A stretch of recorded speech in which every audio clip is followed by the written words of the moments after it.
One of the executive producers for 2.5 Men, executive consultant on The Big Bang Theory, producer and co-creator of Theme Time radio show with Bob Dylan, and a longtime collaborator with Mr. Penn and Teller. Please give a warm Comic-Con welcome to Eddie Gorodetsky.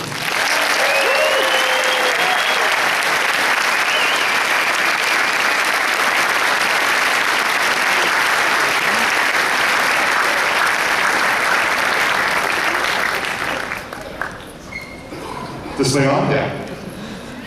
Hi. We did one of these talks a couple of months ago at the Writers Guild in Los Angeles, and this is a much hipper crowd, but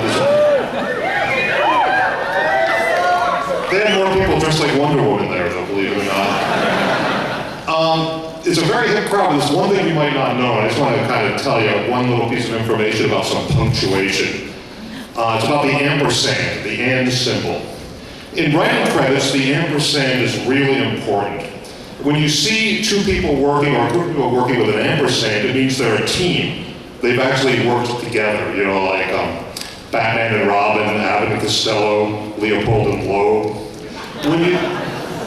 When you see the word and, it means something totally different. It means someone actually did some work, and then someone else came in and did something else with their work, as in, and here is where I got really screwed.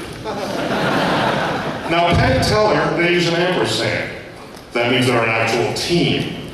They work together, but they're out of one mind. And in their differences, quite often is their strength. When you do something with magicians and you get a chance to ask them questions, most people want to ask how a trick is done. But with their body of work, the more interesting question with these guys is why is it done? So I'm going to stop talking and bring them out. So, ladies and gentlemen, please welcome Penn and Teller.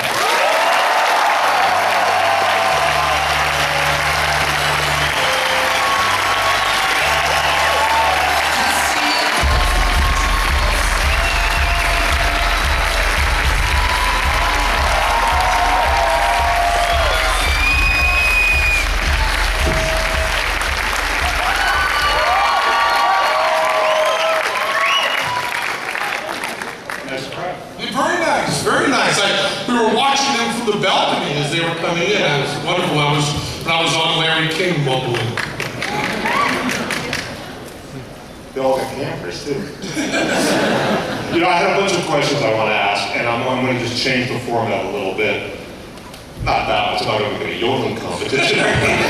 But I was watching the film, and the last two clips, I decided you guys are one of the safest shows in all of magic. We'll talk about that. But the last two clips were fraught with danger. And I just wanted to talk about the upside down bit and the bees, both of which you kind of got injured in. Well, yes, but not badly injured, but injured enough. You want me to really tell the story of the bees? Because all they really want to do is have Teller answer a question. So that's Teller.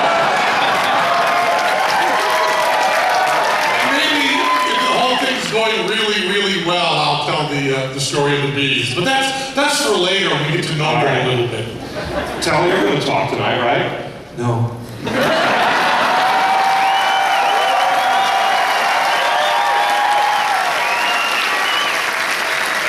Okay, Penn.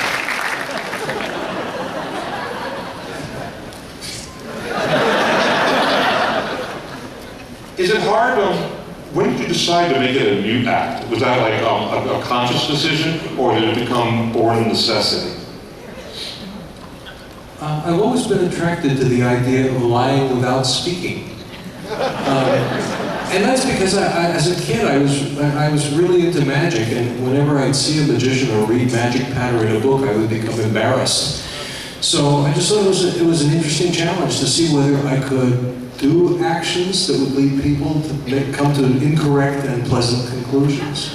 And when I got to college, I really got into this full steam, and I began to work the kinds of gigs a magician can get in college, which is usually frat parties. And when you're at a frat party, it's really hard to shout the kids down. But if you just put some lights on yourself and you shut up and then you do disagreeable things, they start to sort of pay attention a little bit, or at least a little more. And it's really hard to heckle somebody who's not going to heckle back. And Does that make the division of labor as obvious as you handle more of the visual and he handles more of the verbal, or is there more cross-pollination than we might think immediately? In performance, yeah, it's very convenient. If you're going to have somebody in a water tank and one person's talking and one person's not, the choice is obvious. When you guys first saw each other, did you get it? Get each other's acts immediately? You saw like the kind of what you were doing before you became a combined entity? Well, we first saw each other, I was still in high school, and Teller was a high school Latin teacher in Trenton, New Jersey, at different schools, Lawrence Township. Just want to make sure I have my information right. I didn't really, there was a group in Amherst, Massachusetts, run by Weir Christopher called the Otmar Scheck Memorial Society for the Preservation of Unusual and Disgusting Music. And Otmar Scheck was a Swiss composer, a 20th century classical composer who wrote a song series on being buried alive. And Weir Christopher, who was this, at that time he just graduated from Amherst College, put together kind of even a drier version of PDQ Bach. And because he was working as a classical musician, as a comedian, he also worked in a stereo store. And I bought my stereo for him when I was in high school, and we got to talking, and I let him know that I was a juggler. And he needed someone during, what was it, Beethoven's Ninth to play timpani and juggle at the same time, and also during Cacciatorian saber dance, he needed someone who would learn to throw bathroom plungers at a board and get them to stick. And at that time, I was in high school and a juggler, and would practice anything for any length of time. So I actually learned in that first show. We later did it as a gag, but I learned in the first show to take full-size bathroom plungers, smear them with Vaseline, and then throw them 1.5 turns at a board and get them to stick. And so I was in the show, and Teller, who had been a friend of Weir's at Amherst College, had come up from New Jersey and was pretending to be blind and selling pencils while reciting poetry that he'd written in Latin. Always the pinnacle of good taste. And so we met each other then, and there was nothing special. I mean, we met a lot of people there. And then when I moved to New York City later with Michael Motion, who's a wonderful juggler, he's a MacArthur Genius Grand juggler. Well, that's a big deal. You're probably the most important juggler of the 20th century, which is the definition of damning with faint praise. And we moved to New York, and we were starving because we were jugglers. And Teller had a job, which meant to me he was rich. And he would come into the city every week and take me to dinner. And I was eating nothing but, peanut butter and jelly and powdered milk. So being taken to dinner by Teller was a very, very good thing. And we started talking about magic and so on. And we really started kind of sort of teaming up right then. I went briefly to Ringling Brothers Barnum and Bailey Greatest Show on Earth Clown College. And I also lived as a homeless person for a little while.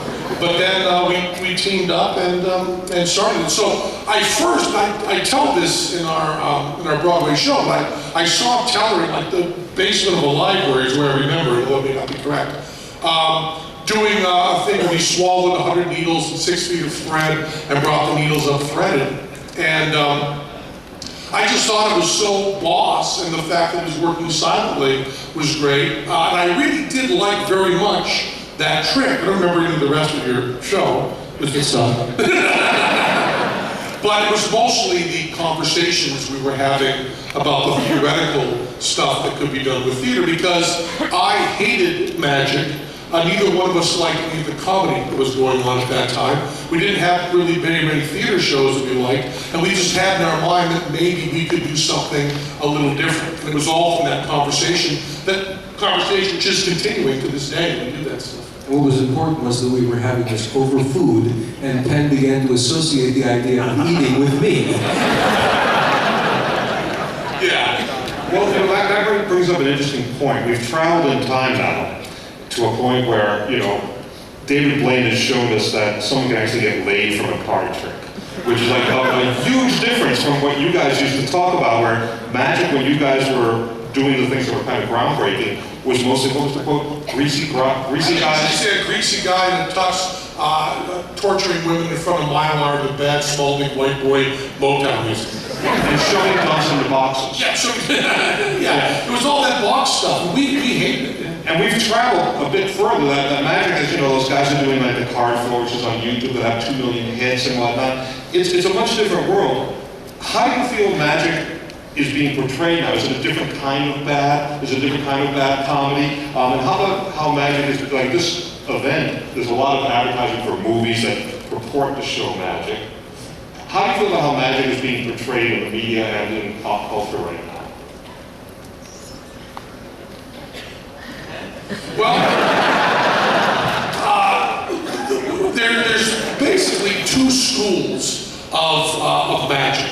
They're very clearly they're clearly marked, and it's the David Blaine, and it's the Penn and Teller, or it's the Kreskin, and it's the Amazing Randy, or it's the Houdini, and it's the everybody else at that time. I mean, there are some magicians who believe that it is very important to be dealing with the idea of trickery, that the idea of truth actually matters. Then there are other magicians who believe that somehow they're supposed to be doing tricks while being jacked in with the supernatural. And we've sat backstage with David Blaine, who we get along with very well. He's a nice guy. But we could not disagree with more. I mean, he thinks that part of his job is to be mysterious enough that, what, 3 stupid motherfuckers are going to think he's actually got powers?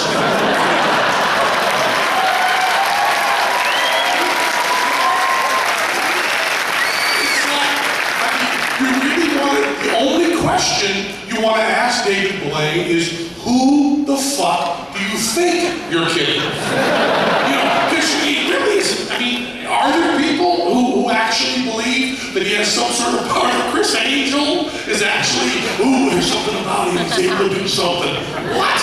But that basic breakdown, I mean, if you watch some of the portrayal in movies and a lot of the stuff, there's always this kind of cheesy feeling that that we're supposed to be, as magicians, letting people, helping them believe in magic and believe in the supernatural, and wouldn't that be wonderful? And that is so, it's such a horrible lie. It's so unpleasant. It insults the audience at such a deep level. We know when we're making believe. We know when we're pretending. We know it and we like it. And that's the basics of fantasy. It's not that you think you're actually acting out something. Robert De Niro's not supposed to think he's Travis Bickle. You're supposed to be making shit up, and you're supposed to know that and let the audience know that they know, that you know, that they know, that it's fucking bullshit. Amen.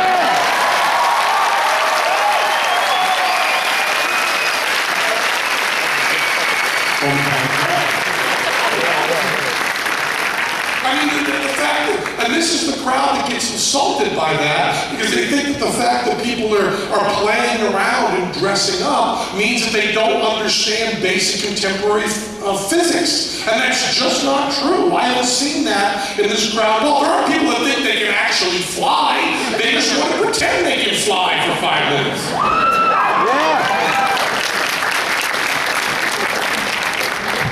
You used a word there, bullshit. And you have a show of the same name. I wanted to ask you a couple of questions about that. A lot of the things I've heard on bullshit kind of sound like things that I've heard over dinner discussions. You talk about food and associated with you guys. Did the show actually grow out of just your personal belief system, or is it? Was there anyone else asking you to do this, or did it kind of go? Were you following a path yourself, or one that someone was trying to push you down? Oh yeah, everybody on television was going, would somebody please do a skeptic show? That's where the money is. Just setting it up. That's all I'm doing. No, we have, because of Amazing Randy, who is the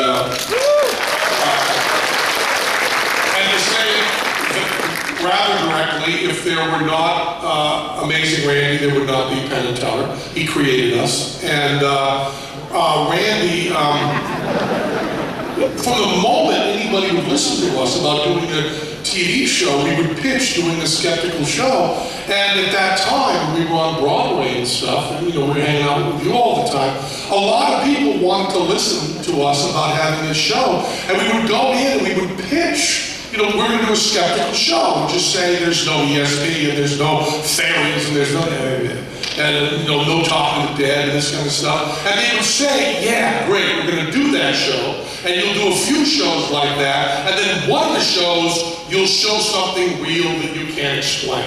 But there are angels, right? Exactly. And we'd say, well, there's a lot of stuff you can't explain, but that doesn't mean it's supernatural. And they go, well, you do this. And the example, Jonathan Ross, who's a wonderful, a few people know, but a real comic guy, and also kind of analogous to David Letterman in London, in England. And Jonathan Ross said he was talking about doing a skeptical show with his wife, Jane, who wrote Kick-Ass, among a lot of other stuff. And they said, we want to do a bunch of skeptical shows, and then it's like find a place where at night the toys really do come alive. That sums up every one of our pitch meetings. We'll do a few of these that are skeptical, and then we'll find a place where at night the toys really come alive. And finally, Showtime decided to take a chance on what they consider to be counter-programming and to do a show that was skeptical. And I think what is my strongest memory about it is we pitched Bullshit 2 weeks after 9/11, and there was the feeling that the country was supposed to try to get back to normal after the horrible tragedy. So we had these pitches set to go all around LA and do about 8 or 9 pitches for a skeptical show. And I remember, and I don't remember if it was the Showtime pitch, it would be a better story if it was, but all the pitches kind of run together.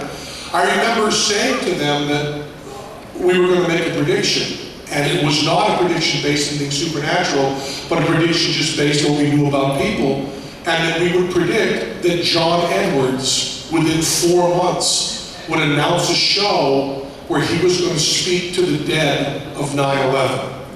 And we said, when he announces that, all of you will feel terrible and miserable because you helped push John Edwards on the American public.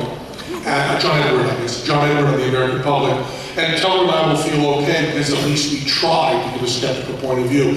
And we thought, when we gave him that speech, that we were exaggerating in order to clarify. And sure enough, a few months later, you may not remember this, but a few months later, John Edward, the talking to the dead guy, actually announced that he was going to do a TV special where that fucking motherfucker was going to pretend to talk to the dead people who were killed in 9/11. And he then pulled it back because apparently the spirits told him that was in dubious taste. But that was actually announced. So at a time when the media was reporting very, very much that America was supposed to be getting more spiritual, there were some people, and some people at Showtime, who decided that maybe it was a time for even more skepticism and even more of that. And they took a chance with Bullshit, and that was over 8 years ago, and we're now the longest running show in Showtime history. So.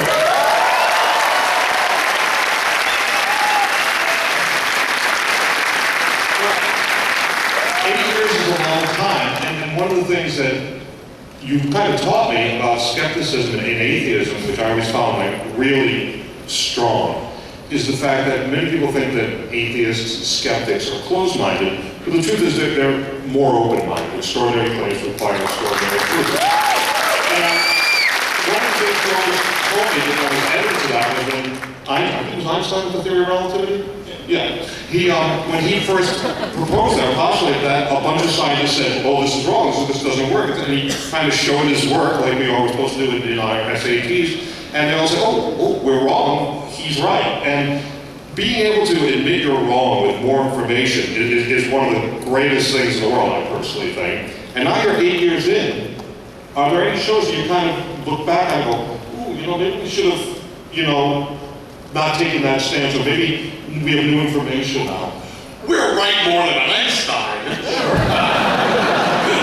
The story that goes with that about Einstein is they once said to him, they're putting out a book called 100 Scientists Prove Einstein Wrong. And Einstein's response was, one. It takes one. But I think we are we've never made a full statement on global warming. So we've tried to avoid anything we don't think we can really make a good attempt. But the thing that makes us so that we don't have a real mea culpa on this is the fact that when we're not sure, the language is very careful. And the one that's usually pointed out is the secondhand smoke. We did a show about secondhand smoke, and everybody says there's now studies that show that secondhand smoke is dangerous, and therefore we were completely wrong. But we were worried about that. So all we talked about was whether it was people's rights to endanger themselves, whether you could have a place that had smoke and other people could come in and experience firsthand or secondhand smoke without government intrusion. So although our spin on that, I think there is enough evidence now that secondhand smoke can cause danger, at least in children with perhaps emphysema in a closed house. There's all sorts of qualifications on that, but there is some evidence of that. We never actually said that all of the secondhand smoke stuff was bullshit. We said the regulation about it was bullshit. So there's a lot of weasel stuff that we did that allowed us to not have to be wrong now. Can you think of, and I mean, for instance, the hypnotism show, we started out to do a show that was going to be just hypnotism is bullshit, and as we did research on it, by the time the show got to air, we really the whole point of that show is we don't know. Maybe you were hypnotized. You think what, Tom? No, we just, when in doubt, we just always come down on the side of liberty.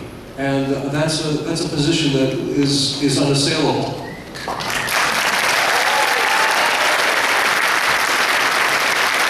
We talked about global warming, and I think there's a couple other shows. Are there any shows that like the Great White Whale for you, ones that you want to do that you can't get your hands on, you can't figure out how the approach to it, or that you're not doing for any other reason? We've long wanted to do a show about tribalism, where, you know, the idea that somebody should have as a point of pride the group that they were supposedly born as part of, seems to us very anti-American.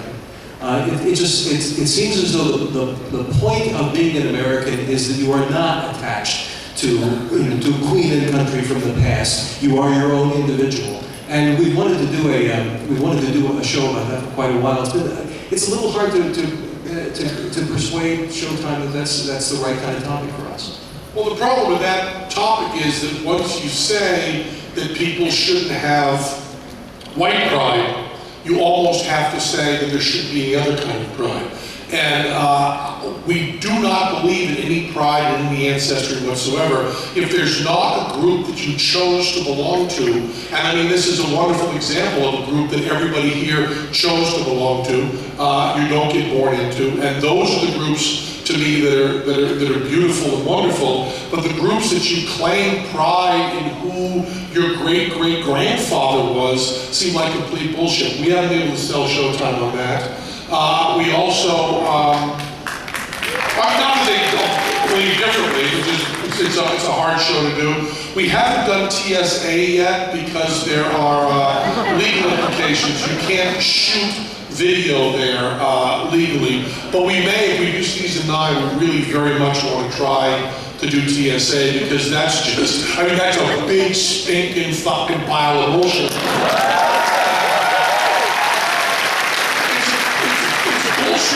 On so many levels, because you want to do the bullshit that it doesn't work, and doesn't protect anybody, and doesn't do safety. And I don't even want to touch that at all. I only want to go with the bullshit that it is morally wrong. We choose liberty over safety. That's the idea of this country.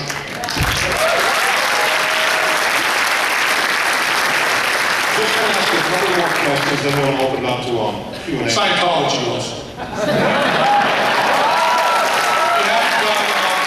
We haven't done Scientology because Sugar didn't want us to, is one reason. But the other reason is we like to do stuff that at least somebody watching might learn something from. And I've never met anybody one-on-one that thinks anything besides Scientology is bullshit. Okay, so I can say it backwards? What Scientology is. Oh, okay. Well, what he said is what I mean. We also wanted to do one on vitamin supplements, but we haven't found a way to make it visual enough for television. You're pretty brutal to some of the people on bullshit. Ever run into them in real life? Yeah. That must have been something. It was really something. I got on the airplane, and sitting next to me was a gentleman, and we were sitting there side by side for the whole flight. Then as we started to land, he said to me, "Are you doing another season of bullshit?" And I said, "Yes." And he said, "You don't know who I am, do you?" And I looked at him and went, oh. And he said, "Yeah, Frank Lutz, you did fuck you, Frank, the whole show." And he was the pollster that we had said, we were doing an interview with him on the street. By we, I mean, we don't do the interviews ourselves. So it was the bullshit staff was doing the interview with him on the street and not set up or anything. A guy drove by and just went, "Fuck you, Frank." And we thought that was just so tremendously funny that we kept repeating it the whole show as a way to remind people that polls can be skewed. It was the show we did on numbers and polling. And we wanted to point out that polls can be skewed. We said, every time you see a poll anywhere, just say automatically to yourself, "Fuck you, Frank." So the gentleman next to me in the seat said, "Oh, this is so awful." He said that every time he speaks anywhere, like 5 people yell out, "Fuck you, Frank."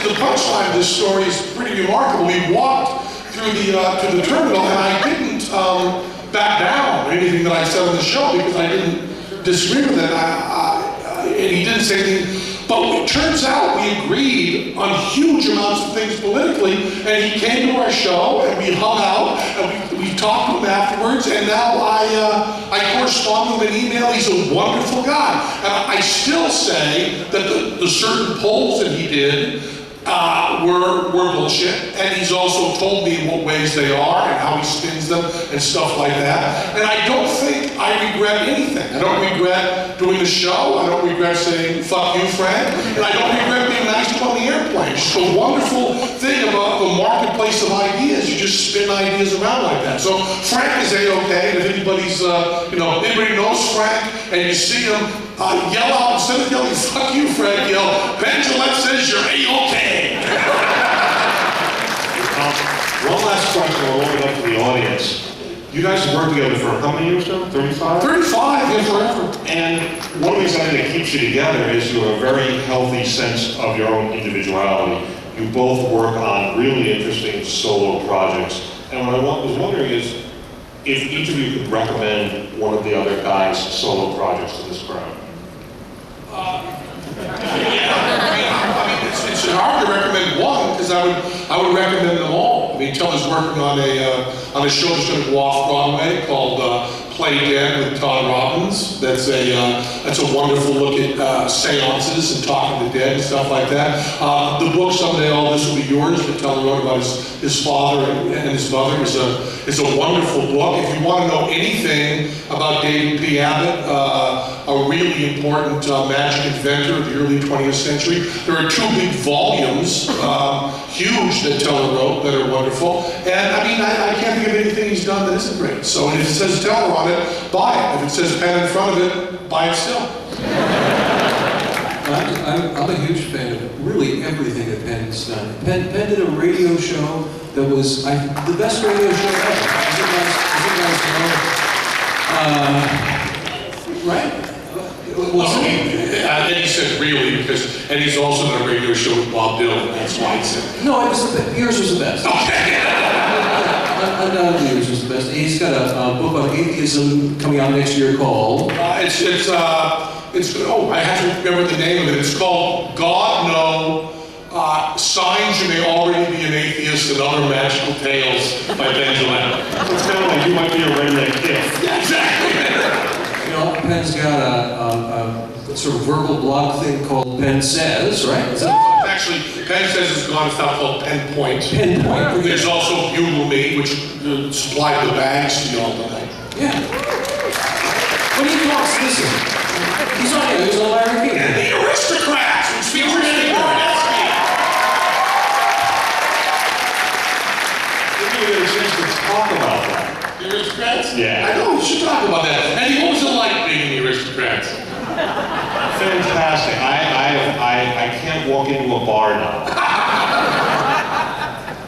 No, it was great. You and I have always loved that joke. There's a bunch of jokes that I think no one knows where jokes come from.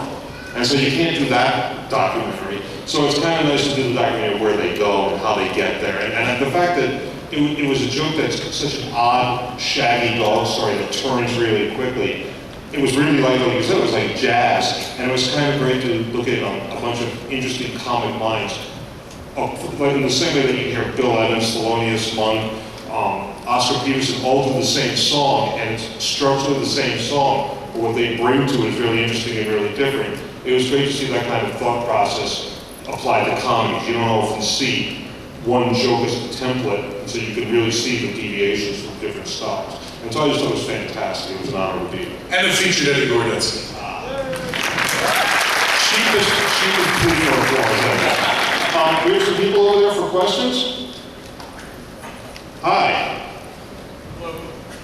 I was wondering if there was ever a time where a trick went horribly wrong, and if so, did Teller almost say ouch or oh shit?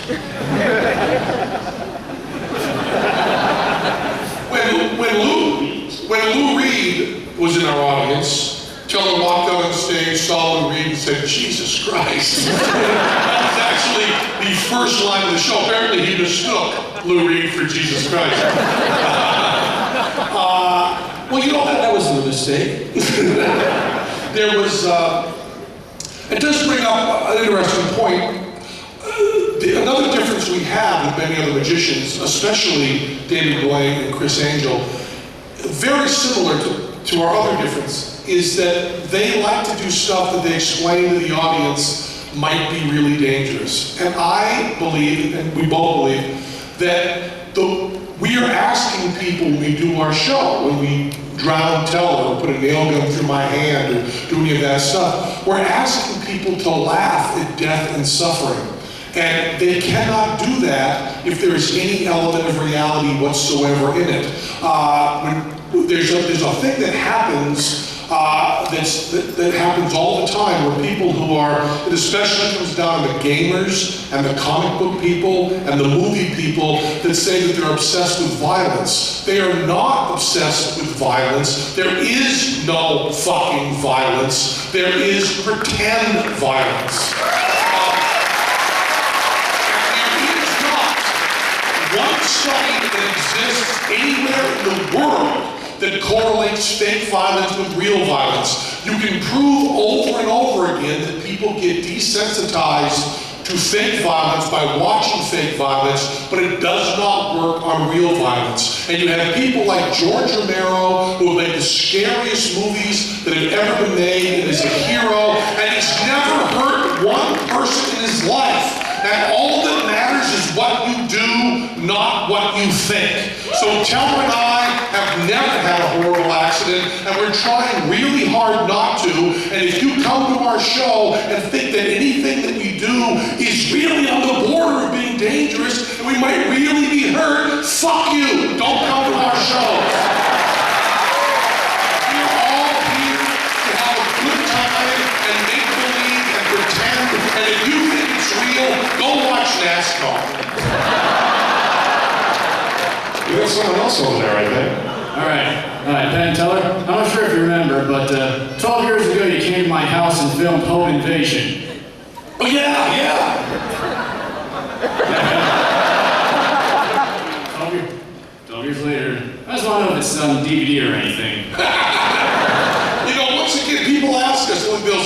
you know, is it okay if we put bootleg versions of bullshit or, you know, up on the web? And the same question, it's the same answer. We don't own any of that stuff. The deal we made was we did the show, we sold it to someone, and they own it. And we can no more give rights or tell you that stuff, only of the stuff that we own. And we do own Penn and Teller's Invisible Thread, which came out years and years ago, and you're welcome to show that to anybody you want. But no one's even heard of it. Gentleman there with a t-shirt with a comic book character on it. Hey guys, at one point you guys released a game for the Sega CD called Smoke and Mirrors. And it had a very ingenious segment where you just drove a bus for 5 hours pretty much. So, with the way the video game industry is turning out these days, do you plan to make a return to it? Desert Bus was a game that we came up with Eddie Gorodetsky. It was, I think it was actually your idea to begin with. And the idea was Janet Reno, who was, you were dating Janet Reno at the time. Janet Reno. Happiest time of my life. Under the Clinton administration, had come down, she was the first to, and then Hillary Clinton and then everybody else, come down on video games and gamers, and said that they shouldn't be doing all this violent stuff. They should do things that are more peaceful and more like reality. Because that's what entertainment is. So Eddie thought we should do a game where you drove from Phoenix to Las Vegas on a bus at 50 miles an hour, and when you finish an 8-hour shift, you would get 1 point.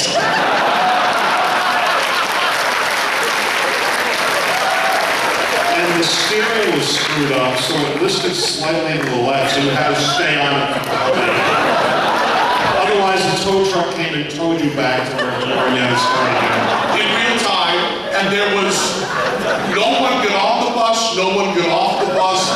During the entire 8-hour shift, 2 bugs hit your windshield, and a little green tree would wave in every little once in a while, and that's all that changed on the screen. Just a horrible, quiet desperation of a bus driver.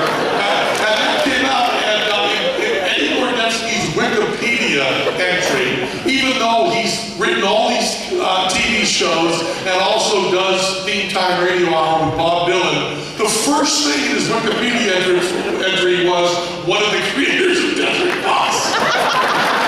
And I think that's the reason why you should never edit your own Wikipedia entry. It's much more interesting to see what people throw at the wall. The game has had a wonderful afterlife. In Canada right now, once a year, there's a charity that raises money for children's toys. And instead of walking, endless miles like your typical AIDS walk, they just play Desert Bus for AIDS. And our contribution to that is we call up and order pizza for them while they're suffering through it. We send them food while they're driving on the bus.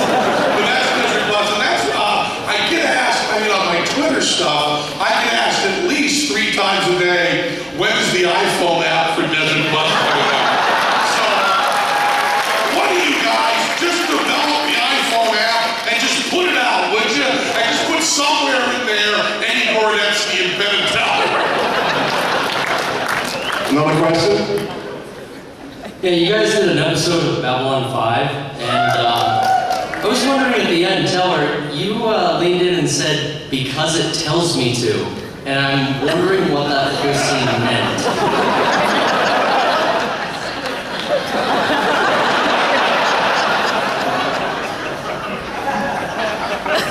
Yeah, Teller. You're meant to wonder about that.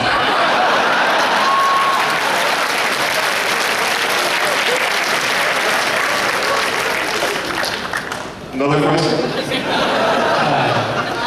You said earlier in the show that as a starting magician, you were like starving on the streets and you were homeless for a while. And I was wondering how you got through that, like what kept you going. Tell her bought me dinner. That was the point. The truth of the matter is that in my early street performing days, I made a lot of money. Early From the IRS here, right? No. And early on, when I first moved to New York and was practicing all the time, that's when Teller took me to dinner. But shortly after that, when I started doing shows, Teller and I weren't known at all by anybody before 1985, but we did fairly well. I mean, our goal, we are the two people in show business who believe we've been more successful than we should be or intended to be. We made more than our fathers did yearly, doing exactly what we wanted from like 1975 on, and we were just thrilled. We were happy doing Renaissance festivals. We were happy doing fairs. We were happy doing little theater shows for a couple hundred people. We were thrilled to pieces, and this many people turning out was never part of our plan. But thank you. We'll go back to the audience in a second. I have a question I want to ask, because I saw it in an interview recently. A lot of people are surprised that you live in Las Vegas and perform there so regularly, which they consider to be, like schlocky or kitschy or whatnot. And recently, you were interviewed and you talked about how it's much more freeing and you were actually able to do more, you were able to stretch more than you were in New York, actually. And I was wondering if you could go into what it's like working in a place that most people think is not an artistic haven. The great thing about Las Vegas is that commerce rules. If people come to our show, our casino is happy. So they don't feel like they have to meddle at all in the artistic end of it. So we have absolute liberty there. And I mean, we also have some other luxuries there, which is, we're in the same theater every night, coincidentally named the Penn and Teller Theater. And that means that when we want to develop new material, we have this luxury that no other performers on earth have, which is you go into the theater where you're going to perform and you rehearse there on the stage. And we have a workshop that's about 3 blocks away, 5,000 square foot workshop. So it's just pure artistic satisfaction in every way. And when we want to put something new in the show, we don't have to ask anybody. So our show in Vegas, I don't want to give the false impression, we don't change the show every night, but every time we get this new bit we're doing with Teller escaping from a giant trash bag full of helium, and that bit will go in the exact night that it's ready. I mean, as long as our light guys, sound guys, stage managers are okay, it just goes in. So we are in Las Vegas for the pure artistic freedom. I mean, and I'll just say that I saw the show off Broadway when it was really like a cult item, and recently saw it in Vegas, and it's the most exciting I've seen the show since the days when you were just really like breaking every rule. And it's really fantastic. I advise you all to go see it. Right now. First thing, a lovely hat. With laws like ACTA on the cards, like the anti-copyright trade agreement, or whatever the ACTA abbreviation means, I wanted to know why you guys have never done an episode of BS on piracy or piracy lawsuits. Because I think it sucks that the RIAA thinks it's worth $670,000 to pirate. Yes. We are good friends with Bob Corn Revere, who is a First Amendment attorney. It's wonderful. We were over in London recently. I had lunch with Corey, Dr. O, and I've talked about this copyright stuff with so many people and tried to read stuff, and I just cannot get a handle on what's fair. I mean, there's a lot of bullshit out there, but I don't want to just do a show where we attack the real, the easy targets on this. And the answer to the copyright issues that we're facing now, when they were all written at a time when copying wasn't easy. The idea of copying was a whole different thing. And now that art is produced to be copied, and is copied effortlessly because of technology, it's a really complicated issue. So the reason we haven't done it, and I won't blame other people, maybe Godot and Starr and Teller have clear ideas about it, but they've never been able to explain it to me. So I'm not willing to do it because I don't know. I just don't understand what the solution is. And you're afraid somebody will copy the program if you do. Else over there? Well, I know you're friends with Trey Parker and Matt Stone, and you mentioned John Edwards earlier, so what do you think of the South Park episode featuring John Edwards?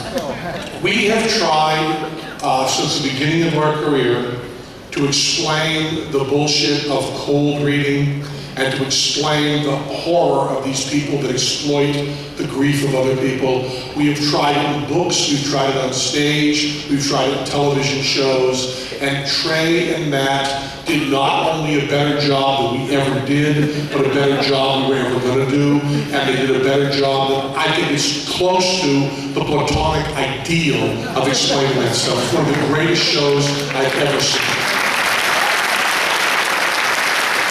Mostly because he is the biggest douche in the universe. There's someone else over by the microphone. You guys talk a lot about individual freedom, liberty, and free commerce. I was wondering if you were inspired or have read the works of Ayn Rand. What's that name again? Ayn Rand, A-Y-N-R-A. Like a real lot of it, and we like it a lot. We're big fans. We're big. We are certainly. I'm not sure we can go all the way to our objectivist badge, but we are libertarians and we are atheists, and I know that Ayn Rand had some problems with libertarians, but as far as small as possible government, nothing supernatural, individual freedoms, I think we're about as on board with all that as you could possibly get. Yes? Hi, I loved your radio show with Michael Budo, and then one day it just stopped. Like, you started the show with, "This is our last show." Yeah. What's up with that, and is it ever coming back? Well, there were a couple of things. An hour-long show is really hard, very hard to sell in a program and all of that, unless you've got Bob Dylan doing it. And I was also really, really busy. I was doing the show every night, and I was doing the radio show every day, and I also had, and still have, 2 young children, but then they were toddlers, now they're 4 and 5. And it was just too much work, and the choice they gave me was, I could either stop doing the show, or I could go to a 4-hour show. And I just could not do 4 hours a day and do the show at night and be fair to my children. But I love every moment of doing that radio show. And we also should point out that Michael Budo was my co-host on the radio show, and also Michael Budo is one of the writers on Bullshit, and Michael Budo is one of the other people that's been collaborating with us forever, along with Star Price and all the people that work with us. I just want to kind of give a shout out to Michael Budo, who's not here but should be.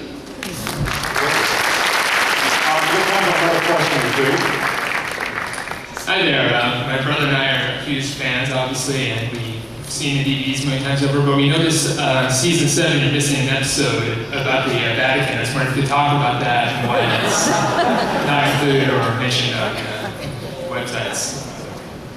You know, so many people came here to hear you talk to them.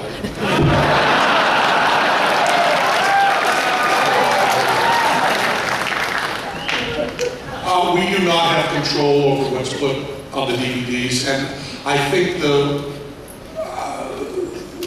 worst thing we can say is we did not know that the Vatican episode would not be on the DVDs until the day the DVDs were delivered to our office. And we have not had it explained to us since. So anything we say would be the same guess. I will say that the Vatican show that we did on Bullshit is one of the shows we are most proud of, and we think we did a wonderful job. And the writing staff on that were terrific, and everything we said on that show is absolutely demonstratively out there, and there was nothing, we pushed the envelope at all, it was all completely true. And the worst thing we said was maybe adults shouldn't fuck children against their will. And also had my favorite joke that is ever that we've ever done on Bullshit, and I did not write it, and it was not Michael Goudeau, it was one of the LA guys who wrote the joke when I said, "This is the Pope, he's the one who put asshole in Catholic." Really funny for someone from Massachusetts. Really funny. We have time for one more question. Is someone up there?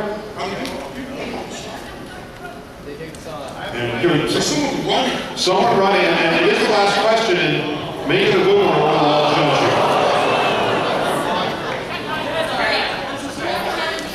Station, good woman.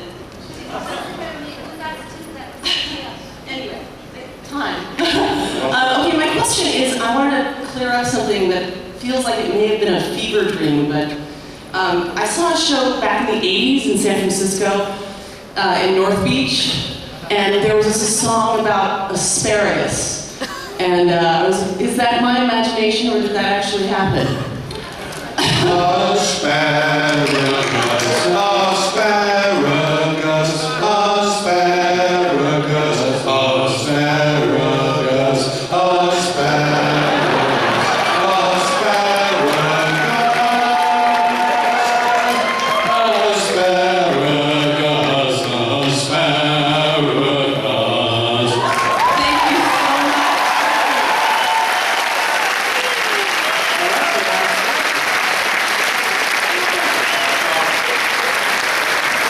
There's only one way you can follow a song. I was going to ask you, is it possible to impose on you to get you to do something for the audience? We'll do one trick for y'all. You can stay around here if you want. Just around here. What we're going to do right out here in the front. This is a fairly new one. We haven't done this on TV at all. And I'm going to go to my lab, so I have both hands here. Is my lab on now? Yeah, okay. This is something we haven't done on TV yet, and it's kind of a conceptual bit. It comes from a lot of the stuff that Teller and I have been talking about up here, and that is how you make magic work. There's obviously no such thing as magic, and one of the things you do to make it seem like there's magic is take the maps that we carry around in their heads and distort them. So we do some magic that will only work for one person. And I want to find the yeah, see who got put on looking at why you go to her instead of you? You don't know what your name is? Liz? Oh, you're with Liz? You do. I want someone that doesn't wear. You wear contacts? What's your name? Hey, take your headphones off. What's your name? Just so you're not listening to the headphones. Right up here, please. You said Amy, is that right? They're right here. We're going to bring everyone up on stage here.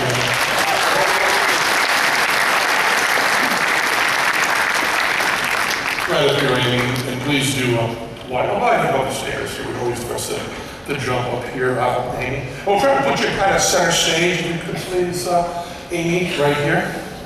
And now, Amy, even though you can't see all the way back here, because you walked in through here, you still have kind of a map in your head of where things are, right? You have kind of, during this bit, we're going to ask you to go to the map inside of your head a few times. When we ask you to do that, we're going to ask you to close your eyes. That's why I asked about contact lenses. We ask you to close your eyes, Amy. We're going to put our fingertips lightly in your eyelids. Is that too weird for you? Close your eyes. Just put our fingertips just like that. Is that too creepy? Oh, good. Now, Amy, when you say close your eyes, I suggest you do it. You keep them open now. I suggest you do it right away, because we're coming in fast. If you don't, it turns into kind of a Three Stooges routine, and you're standing on Curly Howard's spot, okay? So, you got a ring here. Just examine that ring. Hold the hands, get a real sense of it. It's a really simple geometric shape. I want you to imagine that. The better you can imagine that, Amy, the better this trick will work. Get a real sense of it. Not just the shape, the simplest geometric shape, but also the way the light plays on it, everything about that. Now close your eyes, Amy. Keep thinking about the ring. Just imagine the ring. Keep your eyes closed, but imagine the ring very, very clearly. Now keep your eyes closed, Amy. Keep your eyes closed, and just imagine that ring. Now this next part's really simple. You can hear my voice acoustically. You can also feel my hand on your shoulder. Keep your eyes closed, Amy, and turn toward me. Keep your eyes closed. Now imagine the ring and imagine me, Amy, and reach up from memory and put the ring around my neck. Just reach up and put it around my neck. Just put it around my neck. Beautiful, Amy. That's all you need to face. The eyes, open your eyes, Amy. Now, Amy, we're going to start monkeying with you, okay? Now, get yourself inside Amy's head. Hold your hands out just like this so they touch, just like that. Beautiful. Give you an idea where we are. We're going to rub our fingers right down your arm, just like that.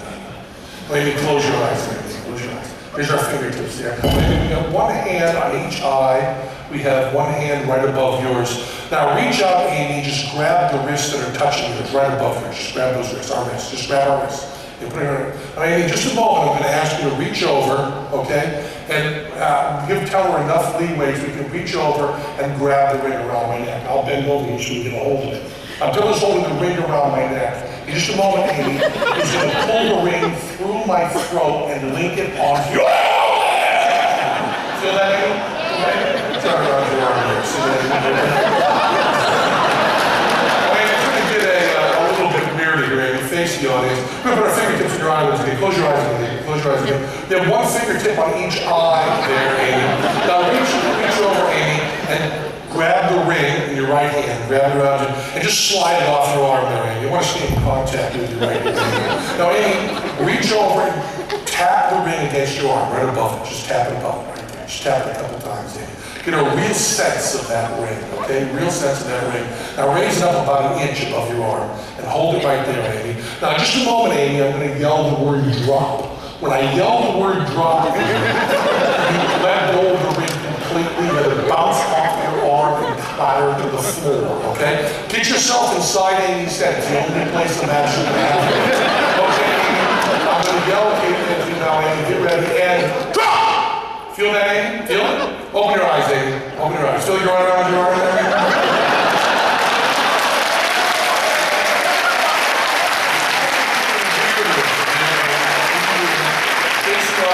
Here come our fingertips in your arm. Face your arms. Close your eyes. Close your eyes. Fingertips coming on your eyes there, Amy. Oh, Amy, take the ring in both hands. Amy. Take the ring in both hands. Get a real sense of it, Amy, okay? I'm going to take the ring away from you. Point your index finger straight out the audience. Straight out both index fingers out the audience. Now replace our fingertips with your fingertips and your own eyes. Cover your own eyes with your own fingertips. There you go, Amy. They've created another ring, Amy. Another ring of flesh. From your face, to your eye, to your eyelid, to your finger, to your hand, right around there. A solid ring of flesh that's unbroken. I have the metal ring right here. I'm going to tell her I'm going to back away from you a little bit here, Amy. I'll go over. I'll go down here, Amy. Down here. I got the ring here, Amy. The metal ring. Now, keep that. Keep your fingertips against your eyelids. Keep that solid. There, Amy, keep it solid. Get yourself inside, Amy.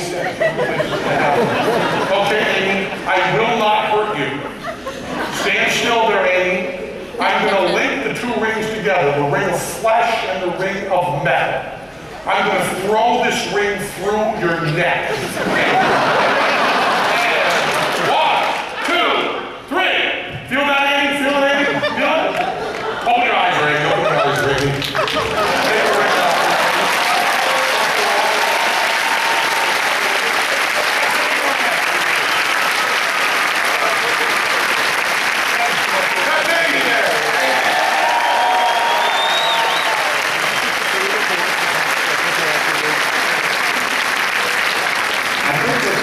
We have. Okay. Well, luckily you're available online and after shows, and there's no shortage of places to get your opinions. I'd like. Oh, the bees! Real quick, you have to talk about the bees. We promised the bees. Okay.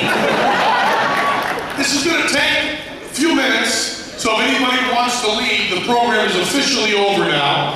And if anybody is at all squeamish, you should leave now, because this is the story of the bees. There's a little clip of it there. Teller and I decided to produce about 750,000 bees in a little booth.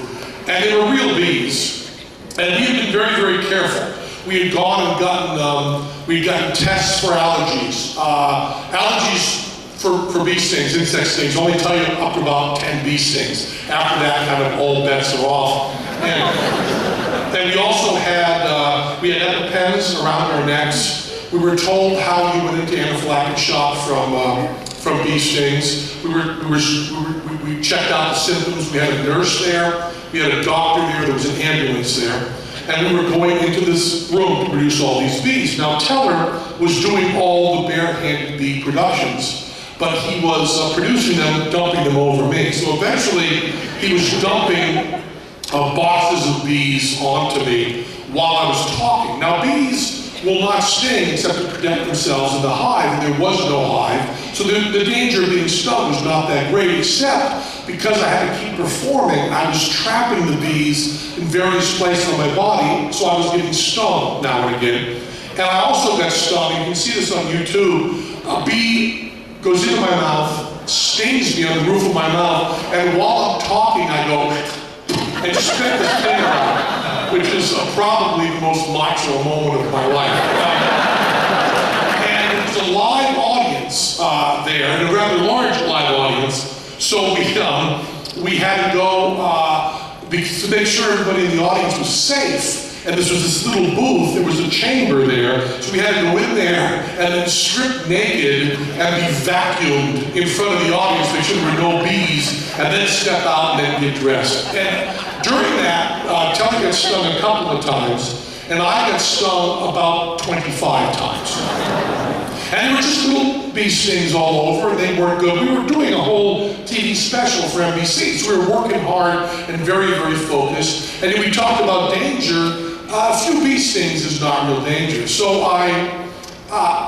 nothing else was thought of it. And I was working, and it's hard to explain the level of stupidity that I have from here on in the story. So you gotta kind of bear with me. And also keep in mind that I've never had a sip of alcohol or any recreational drug in my life, so none of this can be explained by being high. It is simply demonstrations of stupidity. And I went back to my apartment, and my girlfriend at the time, I was standing in the door to the bathroom and she was washing her face, and I was taking my clothes off, and I knew something was wrong around my genital area. And I'd known that for like a long time. I'd known that for like a few hours. We were working hard and I hadn't really checked. So as I took my pants off and took my boxer shorts off, all the skin of my scrotum had stuck to my boxer shorts. So I peeled off all my skin and then stood there in front of her with bleeding ballsack. She turned around a little horrified. And I said, I forgot to tell you I have an ectoskeleton. In order to get bigger, I have to bulk.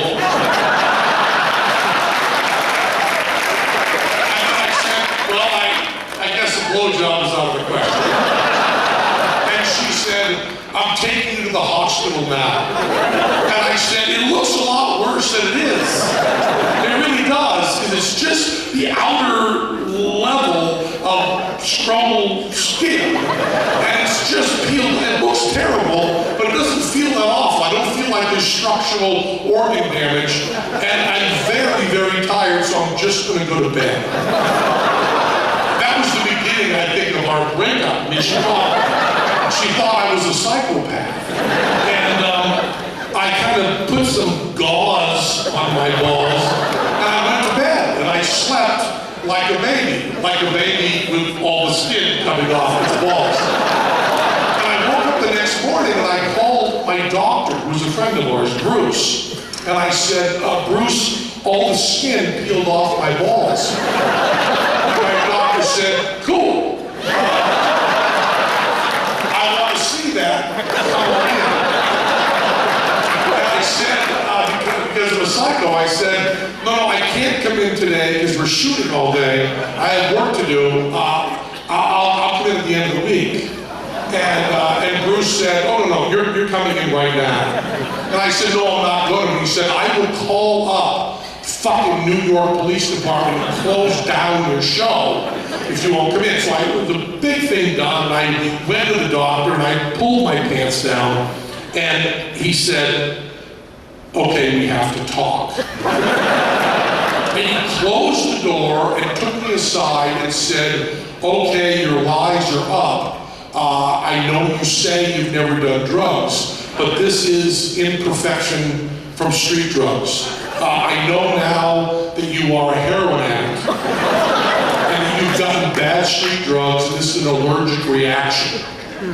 So you have to talk about being a junkie now. We have to work at cleaning you up. And I said, no, absolutely, I don't do drugs. And he said, and this is the level of stupidity you're never ever going to see again. He said, has anything unusual happened to you in the past 24 hours? And I said, no. And he said, what have you been eating? I mean, any sort of shellfish or food you've never eaten before? And I went, no, a cheeseburger and a pizza.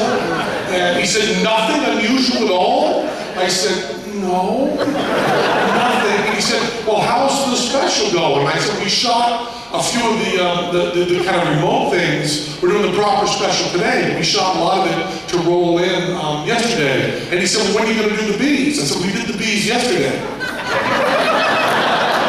And he looked at me like he was looking at a dog and said to me, were you stung at all? And I said, yeah, I was stung about 25 days. He said, get the fuck out of my office! Stop wasting my time. There are people who are sick that need my help. Put some cream on it and get out of here. And I said, oh, that would do it? And he said, you were stung. You were injected with 25 dirty hypodermic needles yesterday, and you got, I said, they didn't sting me in the balls. And I said, they don't have to, it's this allergic reaction. Oh, by the way, tomorrow all the skin will come off your feet. Now get out of my office. And I went back to the set, and I still, if there's anybody that knows people at CNN, I did an interview with CNN about our NBC special. It was called Don't Try This at Home. And I said, I think because under the influence of Eddie Gordetsky, I said, we did the whole interview, you know, we're Penn and Teller, look at me, no. All that bullshit. And then I said to the cameraman, I said, you want something really cool for your Christmas wreath? And he said, yeah. I said, well, all the skin came off my balls. Look. And I pulled down my pants, I pulled off my underwear, and I showed him my you know, kind of Ernest Borgnine hanging bloody balls. And he took video of it and then just kind of ran away. I don't know if it ever showed up.